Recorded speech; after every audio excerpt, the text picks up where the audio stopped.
I like to look at the situation from a tri-racial situation, and Delta, Mississippi was an excellent example to portray, although it is a small area, however, it speaks for a larger American condition in general.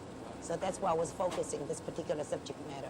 And on top of that, that particular group of Chinese has never been documented in any, history or in any kind of media. Within the small community, on the one hand, they have to maintain the status quo in relationship to larger society. At the same time, how do this particular group, where do they get the strength to continue to maintain their Chinese tradition? And that's the film overall. Yeah, this one show. Show me.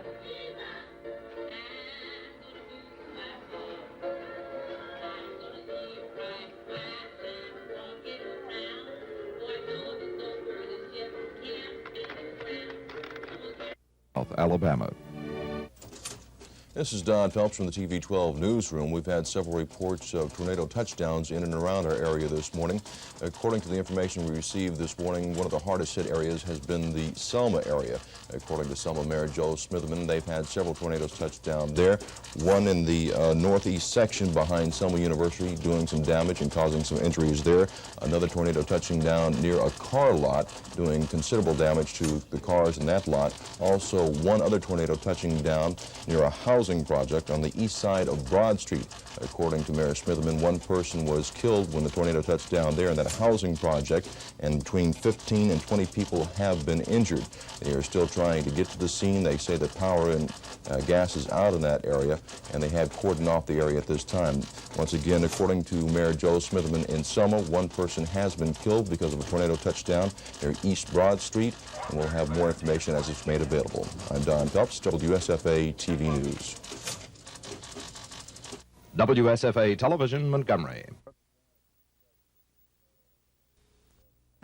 Mr. Anderson is presently being held under arrest in New York City on a federal fugitive warrant that this office requested on May 26, 1983. We have initiated extradition proceedings and will attempt to bring Mr. Anderson back to Montgomery to face trial on 3 indictments which were returned by the Montgomery County Grand Jury on March 3rd, 1983, alleging that Mr. Anderson sexually abused 3 children under the ages of 18.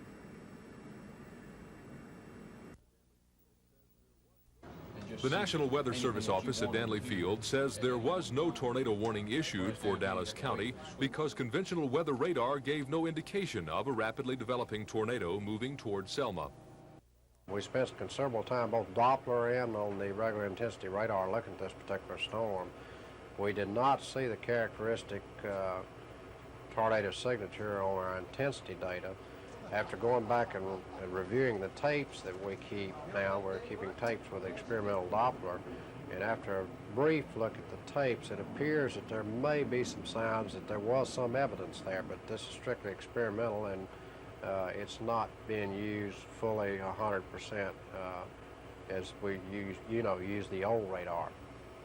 Mr. Pettit says we're in a fall weather pattern that is unstable, and the stormy weather may not be over with for a while. And as long as we get these frontal systems coming through in rapid succession, we're not going to have time to really get into any set wintertime pattern. So we'll probably be looking at a cool night tonight, a cool day tomorrow, then warm up rapidly again and looking for rain again. So the potential might possibly be there again along toward the weekend. I'm Mark Wilder at the National Weather Service office.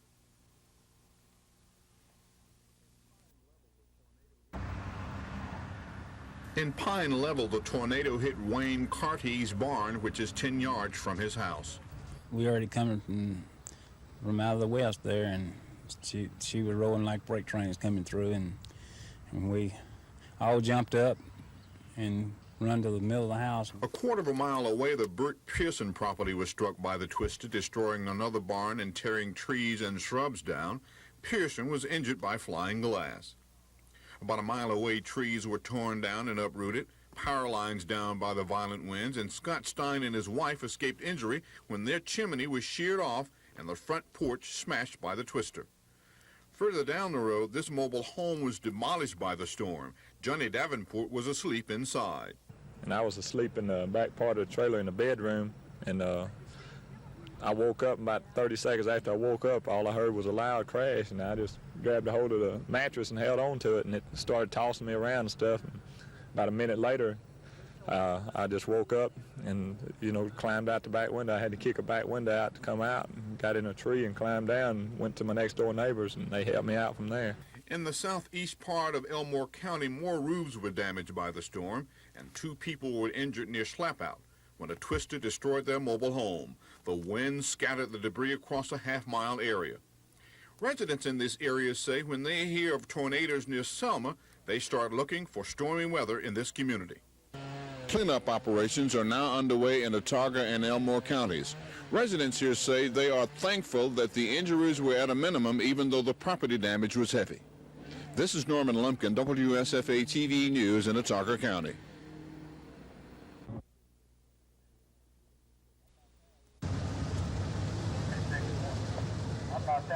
It wasn't until daybreak that authorities could get a good look at Mother Nature's destructive side.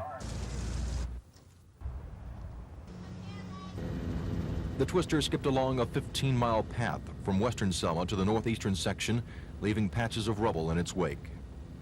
The roof was torn off the Selma University dormitory, injuring several students, but none seriously. 70-year-old Clarence Chappelle was asleep in his apartment at the Rangedale housing project when the tornado ripped loose a brick wall that toppled on him. He was declared dead on the scene.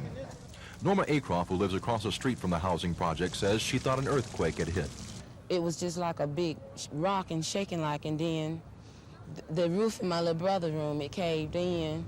The twister ripped through mobile homes on Matthew Lane, snatching them from their foundations and leaving behind just remains. A 72-year-old woman was thrown from her mobile home and landed next to a utility pole. She suffered a broken back. Authorities estimate between $3.5 and $4 million in damage was done by the twister, and 40 people were injured. More than $1 million in damage was done to the Turner Motor Company car lot. Raymond Morris had just pulled his 18-wheeler off the side of the road there when the twister hit. Felt the truck when it left the ground and began to roll. Do you think you're a lucky man, or? Yeah, I think a man lucky any time to be alive. Selma Mayor Joe Smitherman says it's the worst damage he's seen from a twister in 54 years. We'll clean up, and then we'll try to help those people that had their property lost or damaged get state and federal assistance. It might sound ludicrous, but Selma was lucky. Just looking at the sheer amount of damage caused by the twister, it's a wonder more lives weren't lost. Don Phelps, WSFA TV News, Selma.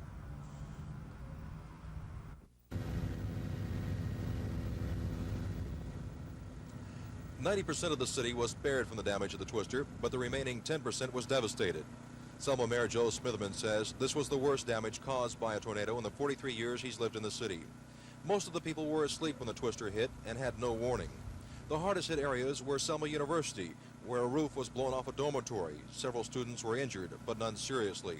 The Matthew Lane subdivision. It looked like a bomb hit it. Several trailers were ripped off their foundations and blown apart.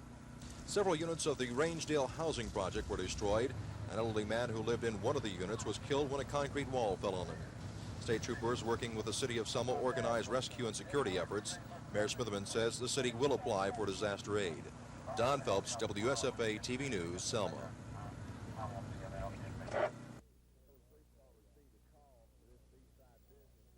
The police department received a call to this east side business where it was reported to us that a white male was holding a gun to a white female's head.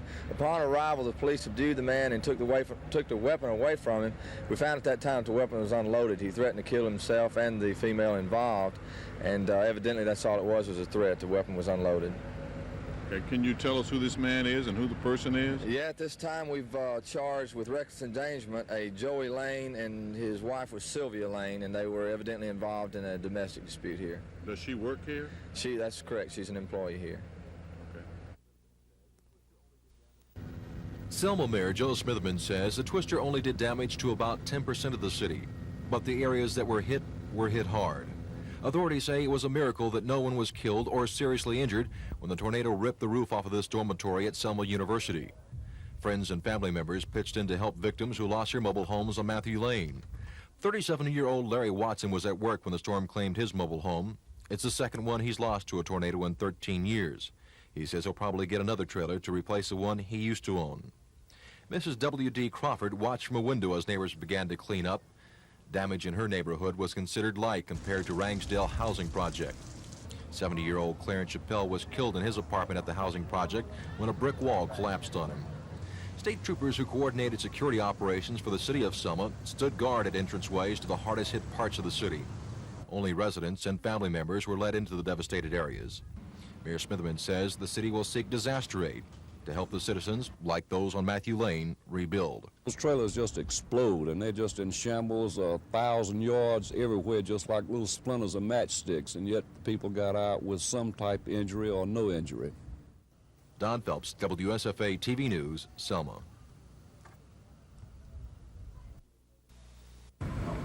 Myself and the members of the cause which I furnished evidence that they attend, of course, we have all the The witness that would address those questions, as I understand it, would be Mr. John Everett, and he is... up some new questions regarding divestiture that haven't been brought up before. Namely, we intend to contest statements that have been brought before this commission whereby Bell people have said that if you did not have the right to take away start with, you would find that I will. Now, at first glance, that our motion is something. I believe these statements that coming to grips automatically means rubber stamping.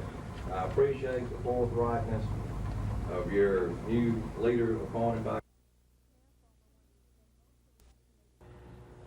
Mayor Fulmer wants to spend most of the estimated $9 million to build a new fine arts museum.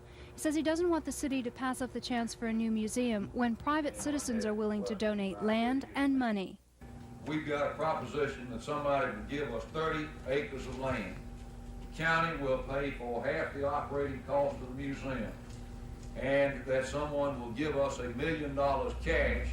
Mayor Fulmer says the city can't afford to borrow the $9 million because Montgomery's debt service will drop dramatically in 3 years.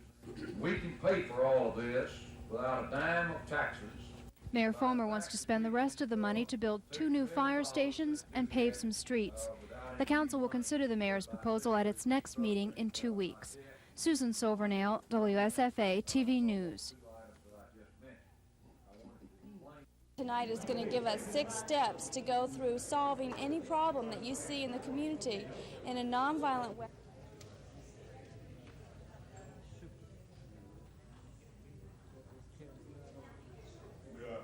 Johnny Carr. And we just hope that providing an opportunity to begin problem solving, no matter what the issue, whether it's police community relations or problems in the schools or in the churches, we just see a need to sit down and talk to each other. Also followed me, and it became a part of my life. So I feel the embodiment. I'm in the movement, but the movement's in me. Go around where and see it, Chuck.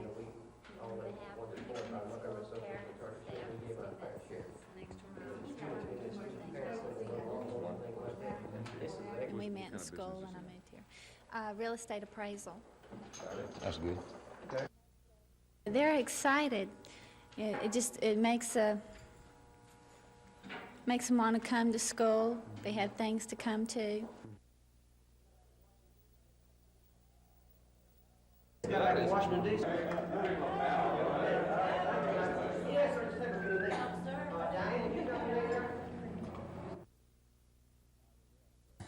We already coming from out of the west there, and she was rolling like freight trains.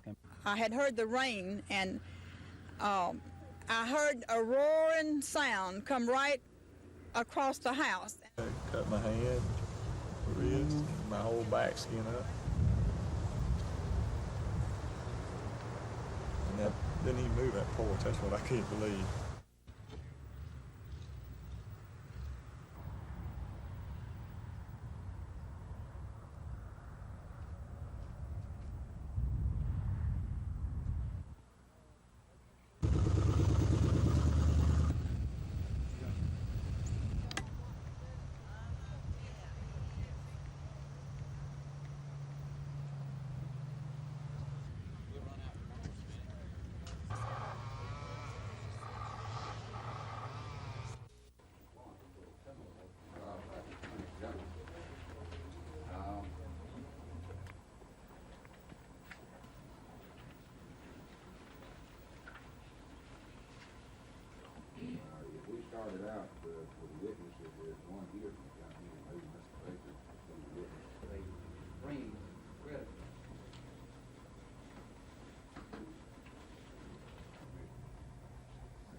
Well, the winds of political war are swirling around the state capitol building tonight as members of the state senate from the Mobile area square off to fight Governor Wallace's proposal to take over title to some potentially oil-rich tidelands now claimed by the University of South Alabama. And reporter Dennis Latham is standing by at the Capitol for this live report. Dennis, you also say that the governor's tax collection bill has hit a snag in the House of Representatives. That's right, Bob. What the House members have actually done is to send the bill back to the Ways and Means Committee for further discussion. When the bill hit the floor late this afternoon, this surprisingly large number of House members had some problems with the bill. The Wallace administration has expressed an interest in trying to work out the differences in this bill in the committee meeting. And in the Senate, lawmakers from the Mobile area have been trying every way humanly possible to delay consideration on that title transfer bill for as long as possible. This morning, it didn't look as if the Senate would be nearly as active. Not one of the committees scheduled to meet and discuss bills could get enough members to show up to hold a legal meeting. Even the opening of the Senate was delayed a few minutes while the Lieutenant Governor waited on enough senators to arrive to conduct its business. Almost immediately, the Rules Committee proposed a special order calendar that would mandate that the upper chamber work on the title transfer bill before taking up any other general bills. This is where the first fight broke out. Mobile senators didn't want the special order to pass and tried to begin a filibuster on that issue.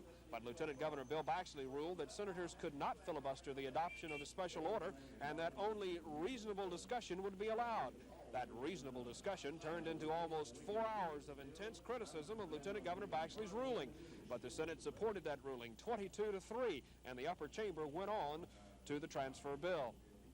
In the meantime, a delegation of about 100 from the Mobile area made its presence and its objections to the title bill known to lawmakers and to Governor Wallace when they made a trip down to his office at the Capitol. Bob, right now the Senate is locked in a filibuster that could go on for hours. Well, Dennis, apparently the Mobile delegation is very serious about this. How long do you think they can last tonight? Well, Bob, they can last about as long as 3 senators can who are carrying out the filibuster. That's about all they have. And one member of the delegation told me that they at least have enough discussion tonight to last until midnight. Thanks a lot. Dennis Latham live at the state capitol. Of course, we'll have an update on tonight's 10 o'clock report. Well, does the high cost of campaigning put good people out of the public arena? Secretary of State Don Siegelman thinks so. He and ethics. Why are all these people standing in the rain to watch a bunch of fish being weighed? They're on hand at Lake Sidney Lanier, north of Atlanta, Georgia, for the $294,000 Super Bass II tournament, a super rich fish-off conducted by the Bass Angler Sportsman Society. The Super Bass II champion nets $100,000. For 3 days, the skies were clear with bright sunny weather. Perfect conditions for catching the lake's tricky spotted bass on Lanier's 37,000 acres of deep, clear water. Tournament favorite Cliff Craft of nearby Beaufort, Georgia, jigged a silver spoon to capture the first round lead with his 7 bass limit. The veteran Lake Lanier guide held onto the top spot in the 220 angler field the second round with a slim 3 ounces margin, despite tossing back a 1-pound bass by mistake and weighing in only 6 bass. Kraft faded to 5th place the 3rd day, and Don Schofield of Lilburn, Georgia, charged into the lead with a 4-pound, 2-ounce cushion. But the roof fell in on the leader in the form of pea-soup thick fog and heavy rains in the final 7 hours of fishing. With over 3,000 fishing fans greeting him at the Pine Isle Resort dock, Cliff Craft came ashore with 7 bass and grabbed the lead with 40 pounds, 15 ounces. He appeared the winner as Don Schofield's fishing hole had gone dry. Don't look so sad. They just moved on me and I didn't have my backup.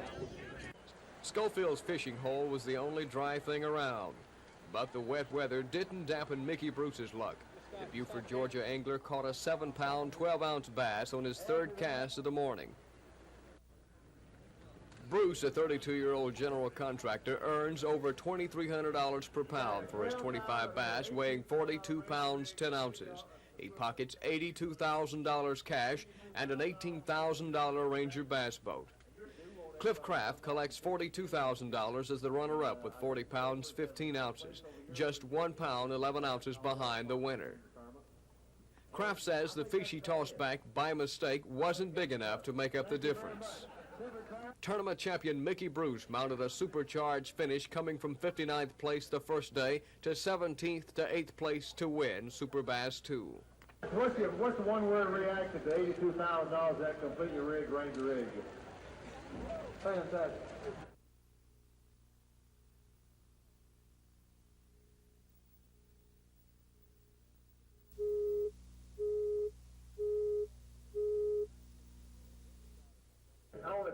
To the bass fishing world, Ray Scott of Montgomery, Alabama is Mr. Bass. It was Scott who started big-time cast for cast bass fishing in June 1967. That first professional fishing tournament paid a grand total of $5,000 in prizes. Today, Scott's Bass Tournament Trail will award almost $1.5 million during the 1983-84 season. You know, when we started Bass Angler Sportsman Society about 16, 17 years ago, I must confess I never dreamed that we'd see such a revolution in fishing that we've seen. But it has come very slowly, and really I think the biggest single reason for the growth of sport fishing, and particularly bass fishing, is the fact that men have come together, and women, together to share their ideas and information. Tell us real quickly for the folks here what you caught the fish on and how and the circumstances. I caught the fish on a worm, and I felt him hit it. I set the hook, and when I did, my reel flew off the rod. And I stuck my rod between my legs, and I had the reel in my hand, and I was screaming instructions at my partner because I didn't know what to do. And I said, grab the rod. No, grab the net. No, grab the rod. No. And the fish run out. He was under the dock, and he run out from under the other side of the dock. And I hadn't had a direct drive reel. He broke the line because he run out through the dock and back. So I couldn't release the drag. And so he just backed the reel up and run about 10 feet out from the dock, come back in the dock, then run back out the other side of the dock and come back in the dock. And I missed him 3 times from the net, finally got him in the boat. With about 6 pound test line all the time. The Super Bass Tournament that we conduct is, of course, a $300,000 event. And the reason it came about was because we felt that there was a great possibility that we could get men to play for big stakes. In this case, $300,000. The entry fee being $1,250, we felt like that if a man were really serious about his abilities and really thought he was good enough, he'd plunk down that $1,250 to take a chance of winning a first prize of $100,000. And that's exactly what's been the case. The Super Bass tournament has grown, and the last year we've conducted 2 of them, and they've been very, very successful. Scott says this is not the peak of pro bass fishing. It is only the beginning. He says someday he believes bass fishermen will be fishing for the real super payoff, $1 million super tournament. This is Dan Black reporting on the Bass Tournament Trail.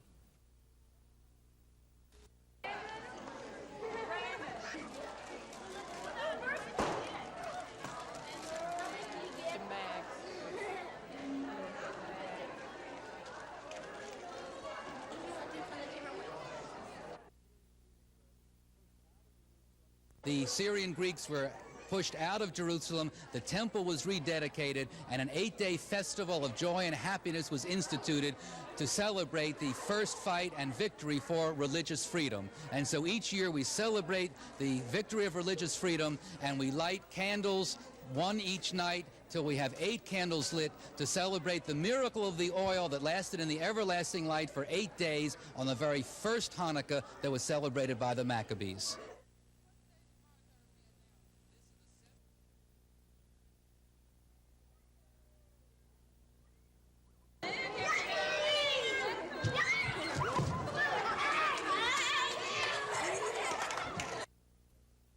You actually made a motion to discussion. Recommit Senate Bill 2. To run it, just let me know what time it will be on so I will make sure I can see it and correct. Constitutions and elections, public utilities and transportation, commerce and industrial. Hey, I don't mean that's a bad thing, that's sir. When you get through mending, you're going to still have a patchwork quilt. On the adoption of Mr. Starkey's amendment. Clean the bill up, come back with a good bill that will do the things that we all want done, for goodness sakes, but not jeopardize the very heart of the people of this state. Now, Roy, I got a whole lot. Your point's well taken, Bob, but the problem is that sheriffs conveniently find a lot of. And I got to say that I'd personally prefer that to what we are, I think, going to be inviting under terms of this particular bill here. I just think when we set up somebody that's a revenue commissioner or a delegate. Now, you notice this is a... And put this conference together.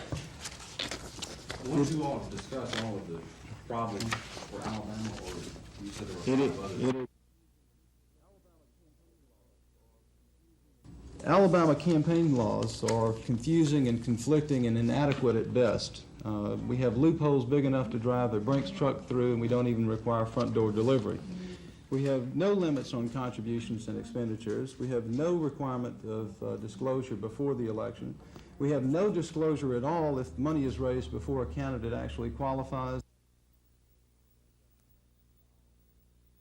The Council on Governmental Ethics laws and broach them on the idea of a joint. We will certainly be presenting legislation to this type form for Alabama, or you said there were five others? It is the first. It's certainly possible, and we certainly are hopeful that some new ideas and some perhaps fresh approaches. We have no limits on contributions and expenditures. We have no requirement of disclosure before the election. We have no disclosure at all if money is raised before a candidate actually qualifies, if there's no primary election, or if a candidate has no opposition. While we need to tighten our disclosure laws, we need to do that not to punish people, but to protect the reputations of the good men and women who serve in public office and to perhaps make politics a more attractive profession. Since the growth and influence of political action committees is a national phenomenon, Mel Cooper and I decided that a valuable public purpose would perhaps be served if we could bring nationally known people who are experts in this. Down, we took all the rules off on those after the storm, and we'll pick those up as rapidly as we possibly can. Free trash pickup points for later. We have been talking about this for some time.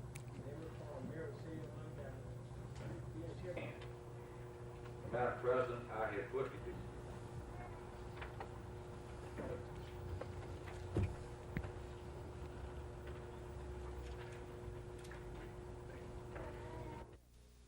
In this state would understand what these good and valid points are and why there is such legislation as we have. But, Mr. President, Rule 38. I think that's a misprint. It should be Rule 39. Yes, sir, but it's misprinted in all versions of the rule. At this time, until these folks get here, Mr. President, that means that we don't want to 15, 20, 30 minutes, and well, then you can ask the Journal to reflect how many is here, and we'll see. okay, I would like to.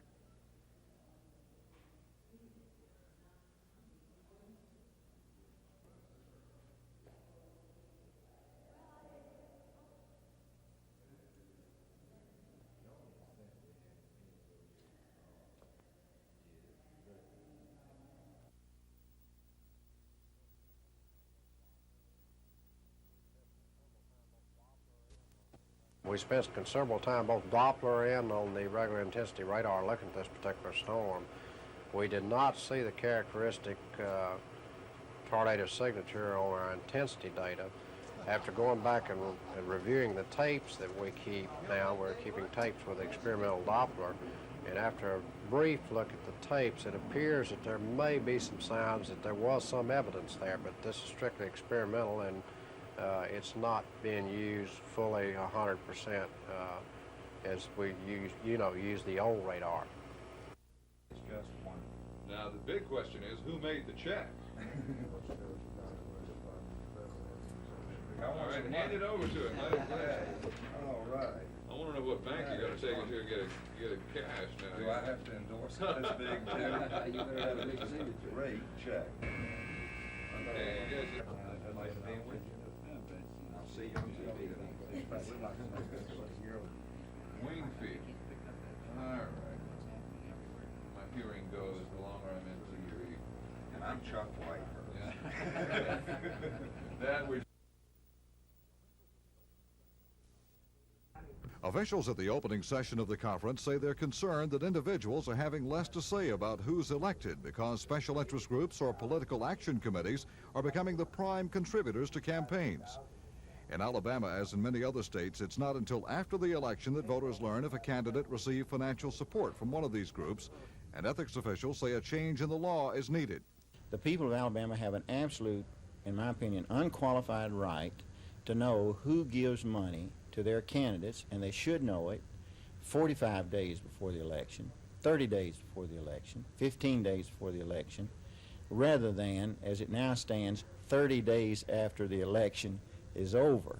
At that point in time, nobody's really interested in where the money came from. It won't have any effect on your votes. You've already voted. Another change in the election law that's being pushed is to limit the amount PACs can contribute to a candidate's campaign. And I think we've got to try and conceive of ways in which the public can participate more on a grassroots basis. Alabama lawmakers will again be asked to approve a full package of election reforms, as they've been asked for the past 5 years by Secretary of State Don Siegelman. In those past sessions, the package has failed to make it to either the floor of the House or Senate. But Mr. Siegelman says he's more confident now that the package will be approved. Tonight at 10, we'll look at why the proposal failed in the past and the outlook for passage by the new legislature. Mike Carmack, WSFA TV News. Officials say they would like to see some limit on political contributions placed on political action committees and special interest groups so the average voter would have a stronger voice in the election process. They also want a law that requires a candidate to reveal a list of financial supporters before the election is held, not afterwards, as is the case now in Alabama. Secretary of State Don Siegelman has been pushing for these and other changes the past 5 years in the legislature, but the reform package has never made it to the floor of either house. At that time, the leaders in the House and the Senate was opposed to it under Joe McCorkadale administration, and as a result, it never came up for a vote. And I hate to say this, it's because they are being pushed by Secretary of State Don Siegelman, and he has some enemies in the legislature, and unfortunately those enemies are in positions where they can block legislation. Both Senator Dixon and Representative Holmes say they supported the past efforts by Mr. Siegelman on the reform measure and say they'll again vote in favor of it. But before the measure can be approved, it first has to make it out of committee to the floor of the Senate and the House. Mike Carmack, WSFA TV News. Salvation Army this year has gotten down to the level of where the average person can make a contribution to someone a little bit less fortunate than they are. The program is called Christmas Food Share, and in addition to the usual contributions, the Salvation Army is asking the public to give food. The program works like this. As you shop, look for the Salvation Army signs indicating which staple items to buy. When you check out, these items are separated and placed in food share boxes. The Salvation Army uses your purchases in preparing Christmas baskets. The group expects to help more than 2,000 needy families in Autauga, Elmore, and Montgomery counties. If they buy an item and contribute it to someone of need, they know that that item will be consumed in that way. It's money is one thing, but when they give a food item to someone of in need, there's a little warm feeling there. The food share program has been set up in 7 area grocery store chains. Mr. Rayburn says more than 300 items have been donated at his store since December 1st. The program ends Saturday. Lois Russell, WSFA TV News.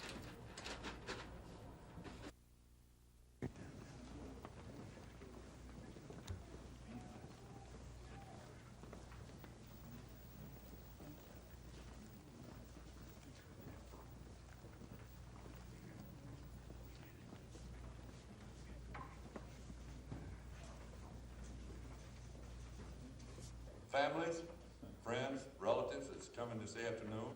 Part of the South,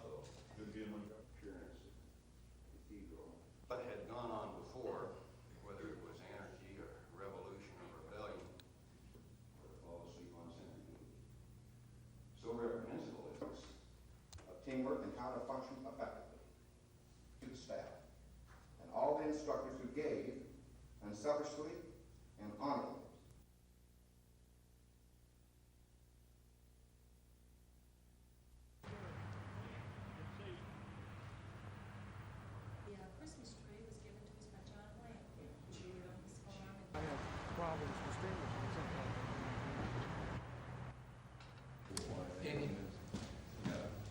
Would you move the wheelchair someplace out of there?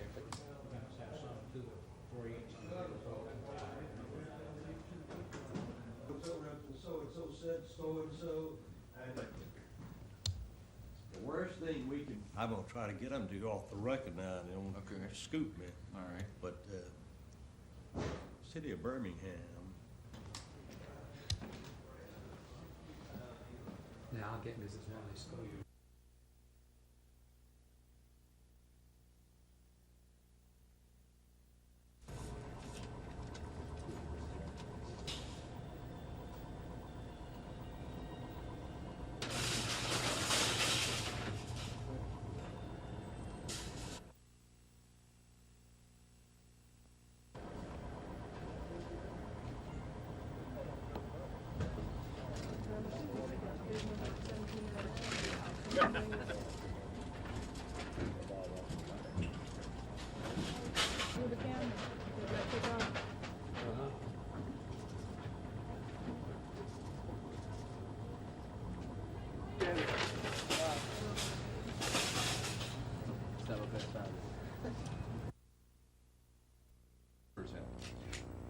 This comes from the Central Area Vocational Center, and it represents each student. We all pledge. Give me my check. I want some hand it over to him. Let him play. All right. I want to know what bank you got to take it to and get a cash now. Do I have to endorse it this big too? All right. My hearing goes the longer I'm in to hear you. And I'm Chuck White. Yeah. That we don't. I'll see you on TV tonight. After nearly a dozen hours of filibuster last night and a little more debate today, the Senate finally passed a bill giving the state control of potentially oil-rich offshore territory now claimed by the University of South Alabama. The half-dozen or so South Alabama senators simply ran out of persistence, and the administration had no problem keeping the bill unchanged, sending it to the House for consideration. The administration's second bill, replacing the regional USA Board of Trustees with a statewide board, bogged down late this afternoon in a Senate Education Committee, never getting to a vote.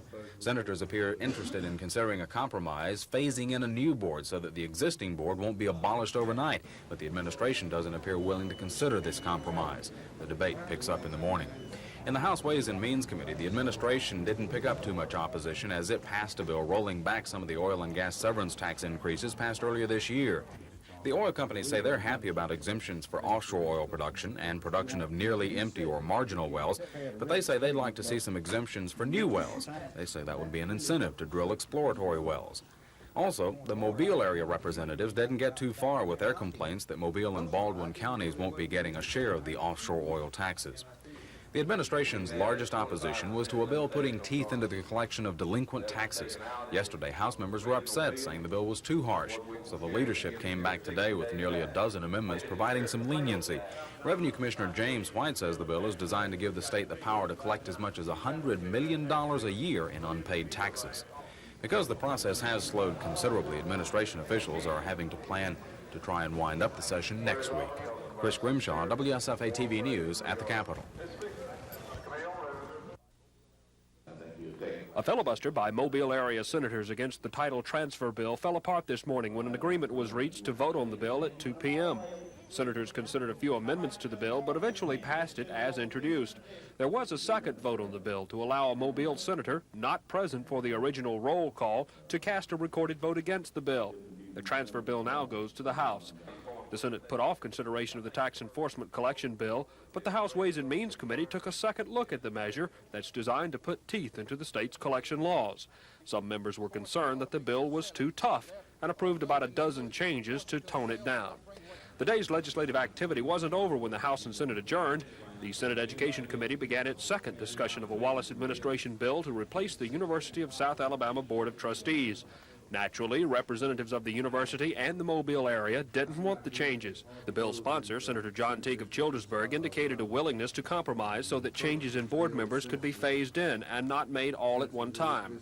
An administration spokesman didn't appear too excited about any proposed compromises. The committee will continue its discussion of the USA trustee bill tomorrow morning, just before the Senate reconvenes at 11. Dennis Latham, WSFA TV News at the Capitol.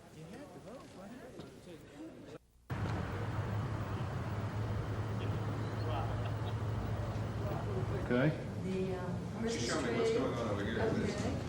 We'll walk out of the scene over here and we'll get. Can you get us in here? Oh, we got it. See here, the guy in the hospital. Just put the camera there. This is it. Bob, a friend of mine in Absolutely. Birmingham, there's a little angel on top. Uh-huh. So that's for me. Child study and all that. I sure would be. The worst thing we can do here is sit here and meet and have. I'm gonna try to get them to go off the record now, and they don't scoop me. All right. But, City of Birmingham. Your house, we would like to wish you a Merry Christmas and a Happy New Year. And in view of the fact that we are celebrating the most important happening on the, can I start over?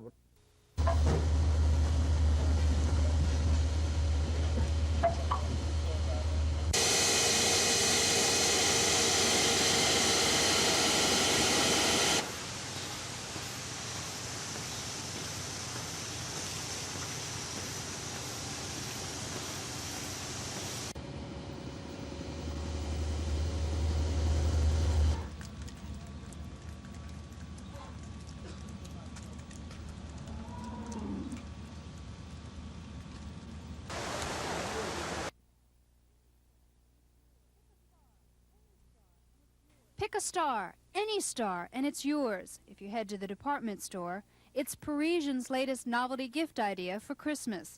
For $35, the inventive shopper can register a star in his name or a special friend's name with the International Star Registry. You get a certificate of ownership and charts to help you find your star. And the new name of the star, yours, will be listed in the registry's vaults in Geneva, Switzerland. It's a gift that you can always make conversation over, that's for sure. Stacy Barton is going to buy a star this Christmas for her father. He's got everything. Except a star. Except a star, right. There are I thought some you were right. pluses to this gift idea. No two are alike. There's an infinite supply, unlike another Christmas craze. And next time you close your eyes, you can wish upon your own star. Susan Silvernail, WSFA TV News.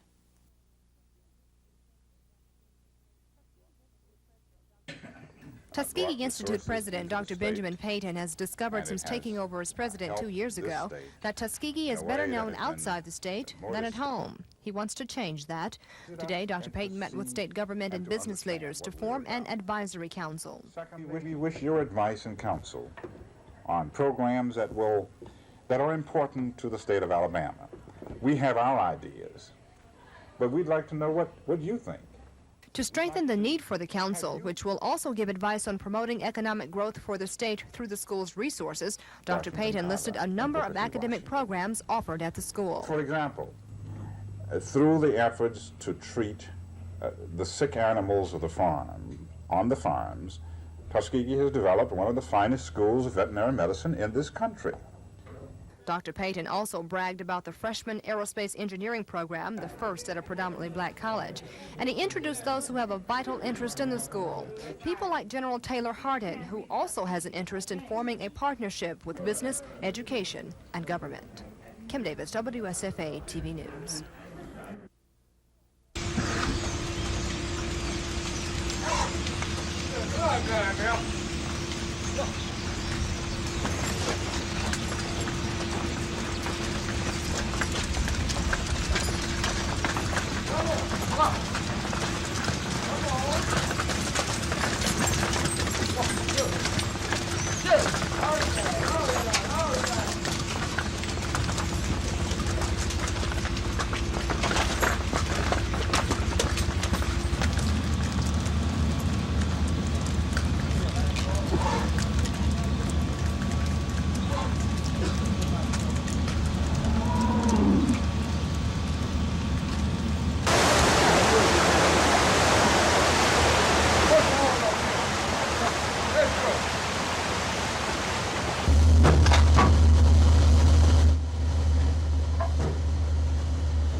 That was the way the airplane was designed to be lifted, but I guess it wasn't designed to be lifted with a downwash.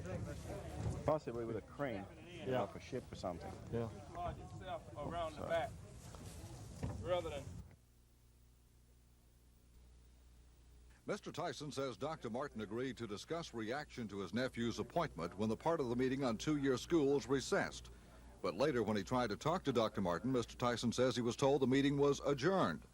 Mr. Tyson then offered a motion to reopen the meeting. That's when the fireworks began. Mr. Tyson told Dr. Martin he was the reason for the charges of cronyism by the news media over the Bessemer appointment. No, you got yourself in a mess, you got Tom in a mess, you got the whole damn system in a mess, Dr. Martin. You've insulted me, now explain how I Dr. did it. Martin, I've been trying to defend you. At one point, Mr. Tyson and Chairman Martin exchanged verbal punches over a resolution introduced by Mr. Tyson, which he said would help to restore public faith in the board. I ruled you out of order. I don't believe you can, Dr. Martin. I have ruled you out of order. Dr. Martin, then you are admitting to the press and the state all of these charges of cronyism and whatnot, and I think that's dead wrong. No, I just ruled Yes, you out of sir, order. you are. You are using this matter arbitrarily. I am. I'm going to be arbitrary. Sir, Dr. Martin, you're just admitting to the whole state that maybe there's something to this cronyism charge. Maybe there's something to the way decisions are made in this state with respect to the two-year schools. And I resent it, and I pledged here, and I was elected to protect the two-year schools, and I think you're damaging them right now.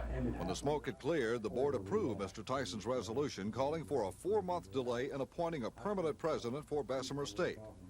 It will also give the new chancellor of two-year schools, Charles Payne, that much time to decide if he really wants the chancellorship or if he wants to return to his old post as president of Bessemer State. Mac Carmack, WSFA TV News.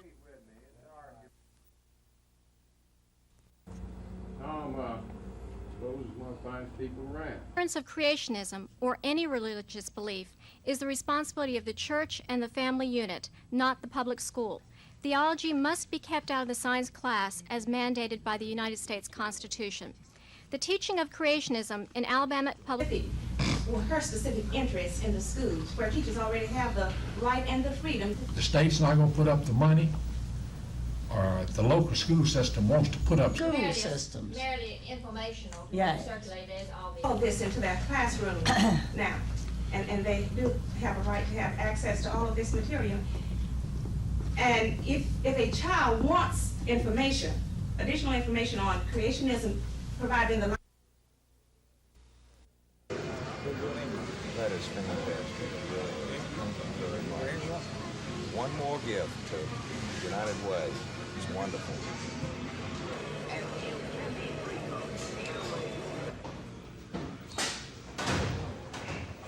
Road across from Montgomery Mall. Open Friday nights till 9. At this point, we need almost $106,000 more dollars to make our goal of $2,600,000. We've raised right at $2.5 million. We have decided that we're going to end the campaign next Thursday at noon. If we've made our goal, we'll celebrate the victory. If we haven't made our goal, we'll really be sad. But we feel that we have drawn it out a long, long way, and it's got to end sometime. So next Thursday is our final report meeting, win, lose, or draw.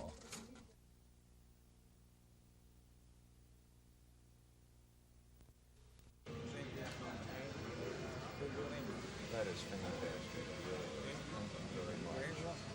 One more gift to United.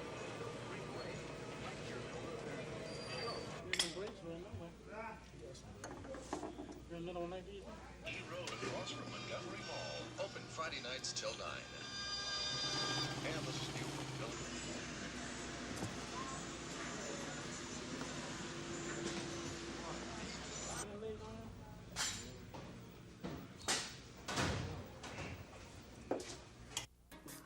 Good evening, I'm Bob Howell, and this is the news for the 8th day of December, 1983. The State Capitol building is still abuzz with legislative activity this evening as members of the House of Representatives continue to work on the controversial tax collection bill proposed by Governor George Wallace, and a filibuster of sorts.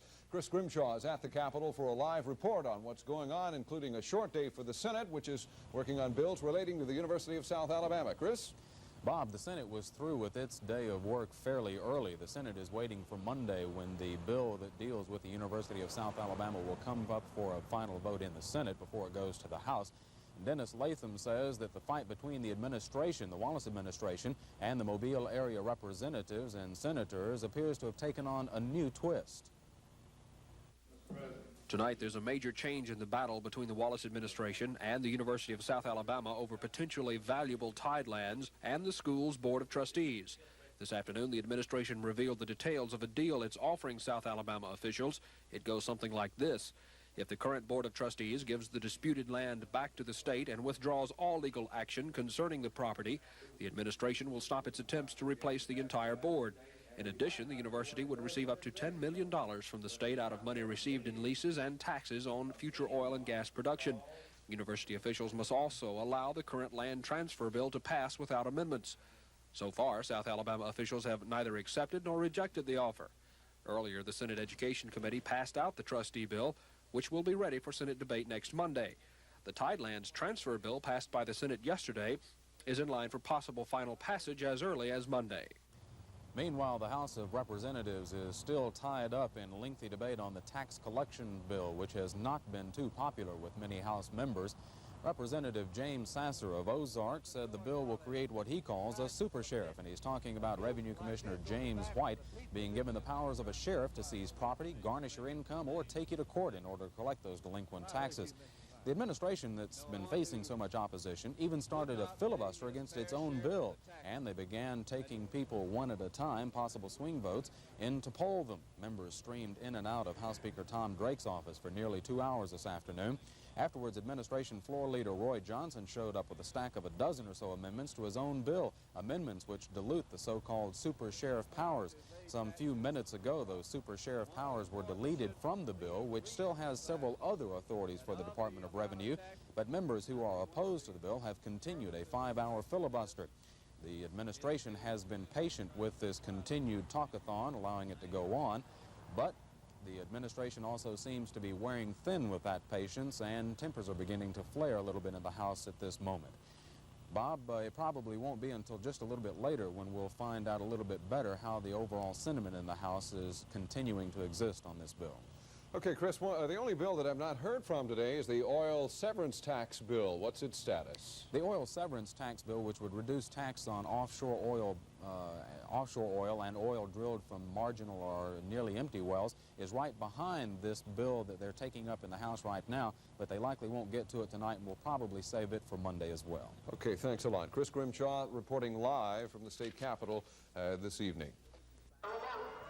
There were two factions allied to fight the administration's tax collection bill.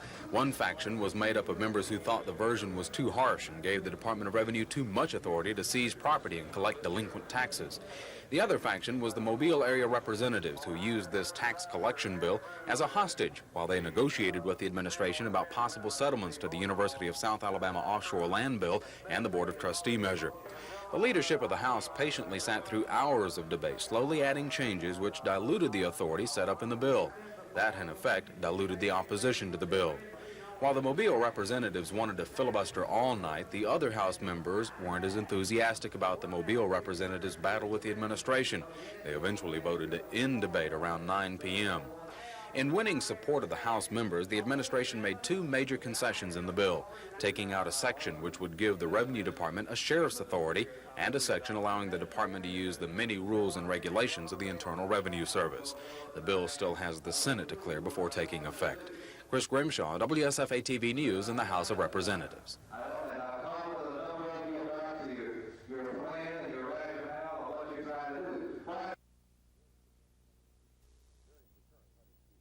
During the current hunting season, which began early in September, there have been 15 hunting accidents so far, with 2 of them being fatal. Last year, there were 49 hunting accidents and 13 fatalities. 36 resulted in personal injury last year. None of the reported accidents last year, nor so far this year, involved victims who had completed the state's voluntary hunter safety program. The major causes of hunting accidents are injuries inflicted by another, either from the victim walking into the line of fire or being mistaken for game, self-inflicted injuries, and falling from tree stands. The Alabama Wildlife Federation predicts that by the end of the current hunting season, there will be 47 hunting accidents and 10 fatalities. Hunting accidents can be reduced by an increasing awareness on the part of the participants in the sport that the first objective must be the enjoyment of hunting, and that enjoyment comes from the hunt itself, whether or not any game is taken. Alabama Wildlife Federation supports the state's voluntary hunter safety program and advocates the wearing of international orange, commonly known as hunter orange. What used to be a grand old hotel lobby and the most popular meeting spot for politicians is now a bank. And what once was a ballroom for the likes of Tallulah Bankhead and F. Scott Fitzgerald is now headquarters for Jeff Davis Housing. It's filled with farm members for me, as well as most of Montgomery. Bill Moore is now one of the building's owners. He wanted to save the Montgomery landmark and provide needed housing for the elderly. And we found out that a number of elderly people who have always lived downtown no longer have suitable housing. Carolyn Hamilton is one of the building's first tenants. She likes her new home and the view from the 10th floor. The world's right out there.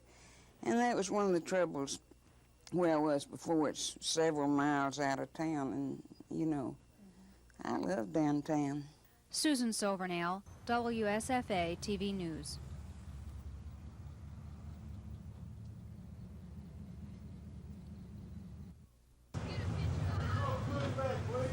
Somewhere they might have done it.